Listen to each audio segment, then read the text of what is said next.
ان شاء الله النهارده هنشوف بقى بعد 48 ساعه لما احنا حطينا الدراجز على الخلايا. عايزين نشوف دلوقتي اذا كان الانيشال سكريننج المركبات اللي احنا حاطين عليها سنجل دوز قتلت الخلايا، يعني هل ليها فعلا انتي كانسر اكتيفيتي ولا لا، والسيريال دايلوشن اللي احنا حاطينه من المركبات عشان نشوف التركيز اللي قتل 50% من الخلايا.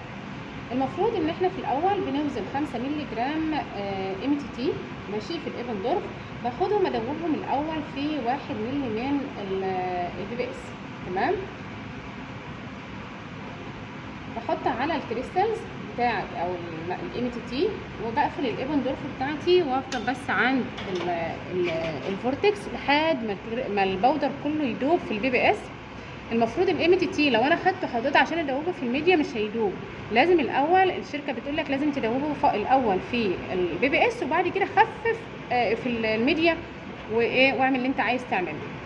الطبق الواحد بنحتاج له 10 مللي، يعني 100 مايكرو لتر في كل ويل. المفروض ان انا باخد 5 مللي جرام دول ام ال بي بي اس، باخدها ادوبها في 9 مللي، احط عليها 9 مللي ميديا عشان يبقى التوتال معايا 10 مللي ميديا، وانقل 100 مايكرو لتر على كل ويل.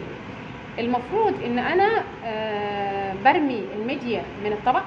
تمام، الميديا دي لو انا الاساي بتاعي بيقول ان انا عايز عند كل تركيز اقيس مثلا سيتوكاين، عايز اقيس اي ماركر في الميديا ريليزد في الميديا، نيتريك اوكسايد، وات ايفر اللي انت عايزه. لو في الحاله دي بتجمع كل كونتنت على طبق تاني، بتجمع كل كونتنت من كل ويل عند التركيزات او المركبات اللي انت حاططها وتحطها في في طبق تاني، وتحفظها او تلفها بالبارافيلم وتعينها في الفريزر لحد ما تقيس الماركر اللي انت عايز تقيسه في الميديا. طب لو انا مانيش عايزه اقيس حاجه في الميديا، باجي خالص واقوم واخده الطبق في ايدي كده بايد اليمين مثلا، او لو انت شمالي وتفر اللي انت يعني اللي هيريحها ايدك خلاص، وهرمي كل الكونتنت بتاع مين الويلز. ماشي، هغطي الطبق برضك عشان ما ينشفش معايا، واتجنب اي تاثير سايد افكتس على مين، على الخلايا. الخلايا خلاص كده جاهزه ان انا احط عليها مين الام تي تي. بيكون عندي هنا ريسيفوار معقم، احنا بنبقى لافينه في الومنيوم فويل. تمام، هنقول لو انت مثلا مش متاح عندك الريسيفوار ده، هو عامه هو متوفر في شركه المعادي الريسيفوار ده. تمام، بيعتبر كانه عامل زي الحوض كده. بفتحه ماشي، وهحط فيه 9 مللي ميديا خلاص، وهحط عليه 1 مللي اللي انا مدوبه من الام تي تي. بعد كده بعمل لهم ميكس وهنقل على مين، على الطبق. المفروض دلوقتي انا هعمل ايه؟ زي ما احنا قلنا هاخد 9 مللي من الميديا هحطهم في الريسيفوار. ماشي، انا كده خدت 7، وهرجع تاني اخد 2 مللي طبعا كومبليت ميديا، يعني الميديا ومعاها السيرم والانتي بايوتيك الخاص بيه. تمام، اللي هو بتاع الشغل. وهروح هاخد ال1 مللي من الام تي تي من الايبندورف، المفروض يكون دايب معايا كومبليتلي. ماشي، ممكن اخد ميديا تاني واحط مثلا في الايفندورف واسحب المحلول كله. ماشي كده انا معايا مين، معايا ميديا فيها 5 مللي جرام بر ملي لتر من الام تي تي. تمام، هرجع بعد كده هنقل مباشر على طول على الويلز. ماشي، هنقل 100 مايكرو لتر من الكونتنت ده.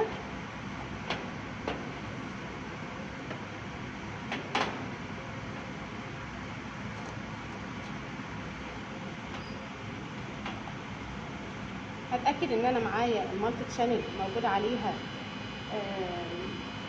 عليها متظبطه عند ال100. تمام، هثبت الكبس في المالتي تشانل بايبت. بعد كده هنقل هميل الريسيفوار مثلا معايا واحط على الجدار خالص كده اللي هو 100 مايكرو لتر اوف ميديا كونتيننج ام تي تي. في ناس مثلا بتعمل بيكون عندها ريسيفوار صغير خالص خالص من اللي ياخد 1 مللي من الام تي تي ويستعمل مالتي تشانل، بتكون مثلا بتعمل 10 مايكرو لتر، يعني السايز بتاعها 10 مايكرو لتر، وينقل على كل ويل 10 مايكرو لتر فقط من الام تي تي، ومعاه اوريدي 90 مايكرو لتر من الميديا موجودين فين، في الويل. تمام، ولكن ده مش متوفر عندنا هنا، فعلشان كده بندوب الميديا بنحضرها 10 مللي بتحتوي على ام تي تي، وبعد كده اوزعها على كل مين، على كل الويلز، واستعمل 100 مايكروليتر. المالتي تشانل اللي معانا هنا عند التيشو كلتشر بتبقى الرينج بتاعها من 50 لحد 300، فانا ما عنديش ال 10 مايكروليتر، فما بقدرش ان انا اعمل الايه الحركه دي. تمام. فانا دلوقتي نقلت على كل اهو ماشي ال 100 مايكروليتر اللي بيحتوي على الام تي تي. المفروض ان انت هتعمل ايه دلوقتي؟ الخلايا العايشه هتديني بتاع فورمازان كريستالز، هتلاقيها لونها موف كده، كريستالز موجوده على الخلايا. في ناس بتدوب الكريستالز دي في دمسه، وانا ما بفضلش الطريقه دي، لان هتضطر ان انت تعمل بايبيتنج اب اند داون، فبيبقى عندك نون ريديوسيبيليتي في الايه في الويلز.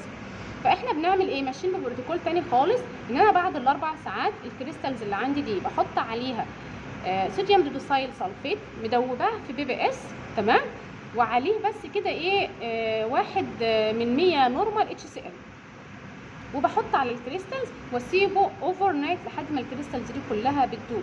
ما شاء الله بتبقى جاي معاك الاثنين ويلز بيبقوا شبه بعض، بيبقوا يعني ما بقاش فيه فاريابيلتي ما بينهم وبين بعض. تمام.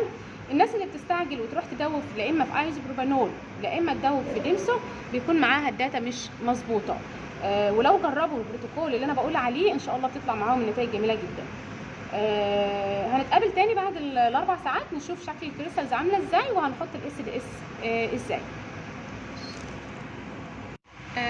دلوقتي يا شباب احنا جينا بعد ال4 ساعات، فبنفحص الطبق تحت الميكروسكوب، او انت ممكن تشوفه بعينك كده من بره، تشوف في الويلز فيها كريستالز ولا لا، اللي هي الفورمازان كريستالز. لونها بيكون لون بيربل او بنفسجي يعني. تمام. المفروض ان الكريستالز دي انسولبل، فبتبقى مترسبه، فاحنا بنحتاج نحط عليها اللي هو مين الاس دي اس، تمام، علشان ايه يدوبها، ونسيبها اوفر نايت. وتاني يوم بنقيس الايه الابزوربانس، ونحسب الحسابات زي ما متسجله في الايه في الفيديو، اللي هي حسابات ازاي نحسب الاي سي 50. دلوقتي بقى يا شباب بعد ما شفنا الويلز اللي هي فيها الكريستالز، فانا دلوقتي المفروض ان انا محتاجه ادوب الكريستالز دي.